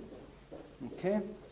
So Swank seems to be remarkable. He recorded the first ever study of diet and MS, and everybody thought he was crazy at the time. He lost a lot of friends and a lot of colleagues because of this. His study lasted 50 years. That's unbelievable. I could not imagine designing a study now to last for 50 years, published when I'm turning 80. Okay? Swank lived to be 99. So whatever he's doing is probably a good idea. He worked as a scientist till he was 94. Again, I hope I'm not working when I'm 94. So this is a US radiologist, and he wrote in 2012 that Swank's results remain the most effective treatment for MS ever recorded. So we don't really hear about this. And of course, Swank's results do have some criticisms, which are really important, but it's just important to note that even so, really, really effective. And again, some of you will know about George Janelak's results from Australia, the Overcoming MS group. Major hope. So what he did was he recruited people 5 days, he brought them into a home and they stayed there for 5 days, and it was specifically for people with MS. And they promoted lifestyle changes. So he studied 165 people, and they just completed questionnaires after 1 year, at the start, after 1 year, and after 5 years. And again, what you can see is after 1 year, people got better in terms of their overall quality of life, mental health, and physical health. And you can see this kept getting better over 5 years. So again, really, really good evidence. And some of these people were on medication, some weren't. Some were newly diagnosed, and some had MS for a long time. So some nice evidence from Australia. And Prof. Jelinek himself said some people didn't get better, and some people didn't stick to the recommendations at all. But on the other hand, some people got dramatically better, so the complete resolution of symptoms are completely well. So again, this is major, major hope. And what are the lifestyle modifications? Some of you will have heard of this. So a plant-based diet full of, again, we said whole grains, nuts, beans, grains, legumes, fruits and vegetables, omega-3 fats, sunshine and vitamin D, meditation, exercise and medication. But not everybody was on medication. So can nutrition work? Yes, and how? Through antioxidants, increased brain blood flow, the microbiome, immune system, and decreasing inflammation as well. So quick recap of the evidence. Do not smoke. Smoking is related to higher risk of MS, and it's also related to higher risk of your MS getting worse quicker. Okay, so really good evidence. So no puffing, please. Keep your immune system balanced to reduce infection risk by following these factors: eating well, sleeping well, physically active, not smoking, and vitamin D levels. Try to avoid stress. Make sure you get enough vitamin D in your blood. This is something really simple that we can all do. And where can we get vitamin D from? Oily fish is really the only worthwhile dietary source. Again, vitamin D supplements and sun. Unfortunately, we're not going to get any sun in Ireland for another couple of months. Look for vitamin D3 as opposed to vitamin D2. And how do you know you're getting enough? Your doctor can test you, and the test is called 25-hydroxyvitamin D, and aim for a blood level at least above 80 nanomoles per litre. Be physically active. So if anyone can't read, the cartoon says, what fits your busy schedule better? Exercising for 1 hour a day or being dead 24 hours a day? And really, exercise is that important, and that's been shown across multiple diseases, and including in those without disease. And it's been shown in Ireland by Susan Coote from the University of Limerick, which is partially funded by MS Ireland as well. When it comes to nutrition, decrease your saturated fat, particularly overall fat and particularly saturated fat. Try to increase omega-3 from green veggies, flaxseed, walnuts and oily fish. Increase your fruit and veg. Try to replace fatty meats with beans, nuts and little oily fish like salmon, sardines. Avoid high-fat dairy and try to achieve a healthy weight. Before you make any changes, speak to a healthcare professional. Really important, so if you cut something out, that you're not missing out on anything. And I just want to finish off this evening with a case study. So we have a 15-year-old boy, year 2002, admitted to A&E with almost total left-sided paralysis. So you'll be familiar with all these scans: CT scan, MRI scan, lumbar puncture, and treated with steroids. 3 months later, we got facial paralysis and treated with anti-epileptic medication. Another couple of months later, we have another MRI with another relapse and treated with steroids again. So 3 relapses, 8 months, plus the clinical findings, diagnosis of relapse and remitting multiple sclerosis. So shortly after diagnosis, interferon therapy was started, which is one of the injectables, but discontinued after 4 months because of discomfort. However, upon discontinuation, comprehensive lifestyle changes were made. So that was in 2003. 13 years later, this boy is still medication-free, still relapse-free, and still symptoms-free, and that is, of course, me. So I'd like to finish by inviting any questions from the floor, and I'll leave you with my slide with some of my interpretation of the evidence. So thank you.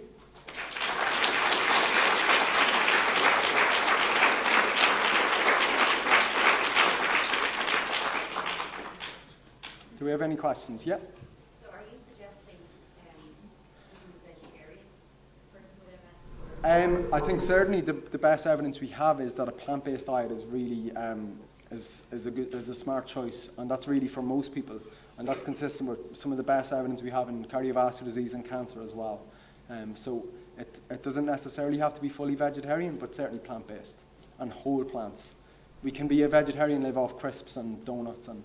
So is the animal fats kind of where you're considering fat included with fish, and plants being fish as well? Are you talking about putting in fishes? Well, some of the best evidence we have is that oily fish is good, but oily fish still contains quite a lot of saturated fat. So the jury, in my opinion, is still out a little bit, but oily fish would certainly be a lot better than a steak, for example. Okay? Yeah. I did a conventional nutritionist. I did not a detox, clinical exclusion diet. Yeah. I knew I was already intolerant to wheat because I get really bad reflux. Yeah. But after doing the exclusion thing, I also discovered that I have intolerance to dairy. Like, I looked about 5 weeks pregnant every night. As soon as I get dairy, then I went. But I'm kind of nervous because I want like calcium and stuff like that. So, like, what should I be doing to replace? Like, I've taken dairy out of my diet almost completely. Yeah. So the question is, if someone follows an exclusion diet and eliminates wheat and dairy, that what they need to consider. So I can't really provide individual advice to anybody. I don't know your own history and your own habits and so on. But I mean, there's lots of different sources of calcium in the diet. It doesn't have to be dairy. And also things like vitamin D are going to be important. And there's lots of other things apart from calcium which are important for our bones. So there's a lot of different ways. So for example, like sesame seeds, chickpeas, certain fruits and vegetables will have a lot of calcium in there as well. Okay? So, so the question is a gluten-free diet advisable? And really, we don't have any good evidence for that at the moment. There is some interesting papers, but we don't have enough evidence at the minute to say that it is beneficial. On the other hand, we can say that it's probably not going to be too harmful. But if someone enjoys gluten, I certainly enjoy gluten from time to time, and I don't think it's a major problem for most people. But if someone feels they would rather not eat gluten for whatever reason, that's a different thing. But we don't have the evidence at the moment. Okay, I think just the next one, yeah.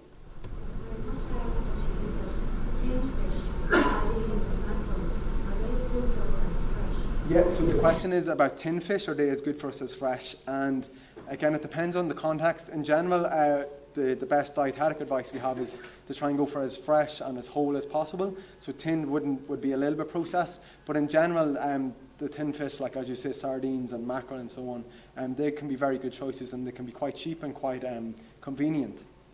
They will still contain vitamin D, but just be careful. In Ireland, we eat a lot of tin tuna, and there will be no vitamin D in the tin tuna. So things like sardines and mackerel will have the vitamin D. Okay, I think this will. Yeah. So are you saying to everybody that it should change over to this diet without any question, like almost plant-based with some fish? No, I'm presenting the evidence. So I don't know anybody's own circumstances and own medical conditions and history and so on. So I'm not providing anybody with advice. I'm providing the best evidence that we have at the moment. So that's the evidence you're saying is plant-based diet? Well, I haven't gone through it all, but that's a quick 15-minute synopsis of a quick snapshot. Yeah. Is there any downside apart from electric gas? So, I mean, if someone switches over, if someone eliminates anything from the diet, they need to be careful that they don't miss out on anything important. But, I mean, there's no reason why a plant-based diet will provide everything that we need as well. And just behind. Yeah, the lady at the back. Yeah, you.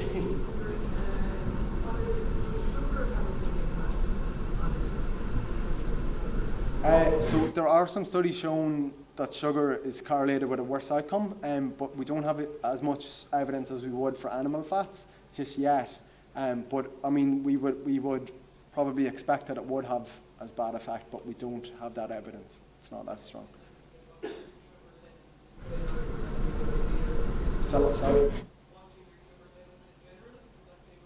So the question is about watching your blood sugar levels in general. And I think that's, I don't think there's a need for anybody who's not diabetic to be testing their blood sugars, but I do think it's important that we all, like, our blood sugar levels should never be up and down all day, every day anyway. And that goes for if we've MS or not.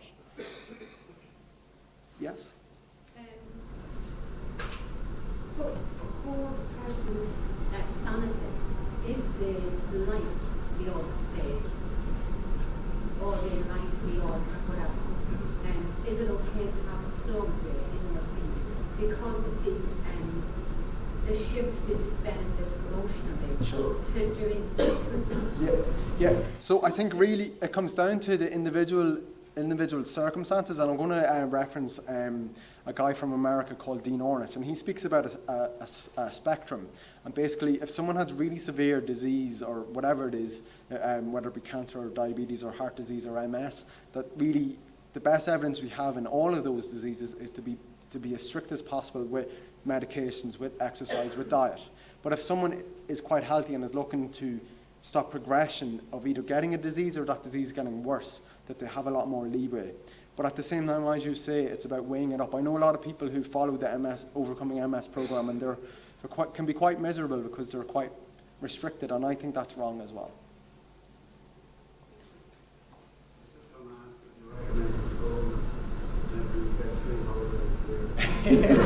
Yeah, I usually say that. Yeah, maybe we can write off it. So the question is, maybe we can write off, we can ask the government for 3 holidays a year, yeah. So maybe we can write it off as a medical expense.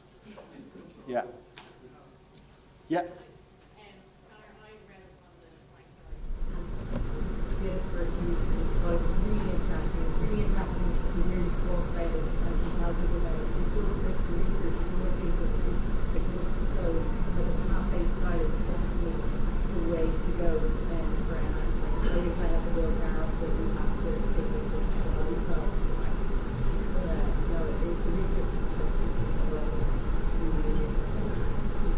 So maybe we need to set up a support group or something.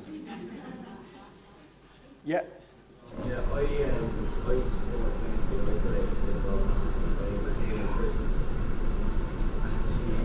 told me to go back to home and get her result. And then a few weeks, the symptoms subsided up. Yeah. And then I read it to go together.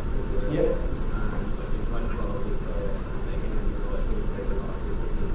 But what's then happening is when you're trying to make it, like, obviously you're putting in place an alternative. And what I'm finding is a lot of the alternatives are quite sugar-based then as well. You know, so it's kind of like that MS thing on starting as well, and the nutritionist speak and everything she's suggesting, he said for her, well, that's just what sugar. And we're told, well, you know, you have MS, don't worry about diabetes. You know, it's kind of So the question is basically that if we start cutting out a lot of these foods, that a lot of the replacements have a lot of sugar or maybe other additives. So yeah, you're completely right, and it is very tricky. What I will say to kind of a vulnerable and curious audience maybe, to be careful who you get your nutritional advice from, particularly online in a magazine or anything like this, or down the gym or down the pub even. That really the only people in Ireland that's just come out really in the last week or two that are qualified to give nutritional advice are dietitians. So not a nutritionist, a dietitian, and that's particularly important when it comes to a medical condition, because with a medical condition, it's complicated by a lot of different factors and of course medications as well. So just to be careful where you get your information from. Now, if we talk about specific alternatives, what I would say first of all is that if you're looking to cut out maybe meat, that instead of maybe always looking to replace it with a fake meat or something that mimics the meat, that just look for other alternatives in your diet. So instead of having a spaghetti bolognese with mince in there, you might have a spaghetti bolognese with extra vegetables and maybe some lentils, and you leave out the mince altogether. And some of these alternatives certainly can be really high in sugar and salt and maybe even fats as well. So it is really important to keep that in mind. Falafel? Yeah, falafel can be a good alternative as well. I think, have we got time for one more? One last final question. So this lady waiting patiently. your children. So again, I can't really advise anybody, and unfortunately, when it comes to vitamin D, I've done several vitamin D studies, and the response is so varied. And really, we can say this for nearly any intervention, that the response is really very varied. I've just finished last year a study actually looking at children with autism, and we give them 2,000 units per day, and some children's levels shot up, and some increased slightly, but some children decreased. So isn't that amazing? We give them 2,000 units, and we're pretty confident they took it. We assessed how much they took, and at some people's levels, some children's levels decreased. So that's the importance of assessing, taking a blood sample. So with a child, I would recommend, liaising with your GP or with your consultant, and then titrating the dose. So you have a look at maybe after 2 or 3 months on that dose, is it enough? And me personally, I take vitamin D in the winter, but not in the summer. I try to get my sunlight. And the same will go for kids, and I say 5 or 10 minutes is more than enough. And just one last comment before Eva comes up. There is some recent evidence from Bruce Hollis and his group in North Carolina showing that the response to vitamin D supplements is blunted in people with MS. In other words, someone with MS does not increase their vitamin D level the same as someone without MS. So again, this is the reason why testing is important. But I would recommend you start your supplements for maybe a couple of months and then you test, as opposed to testing before your supplements. Okay? So thank you very much again, everyone.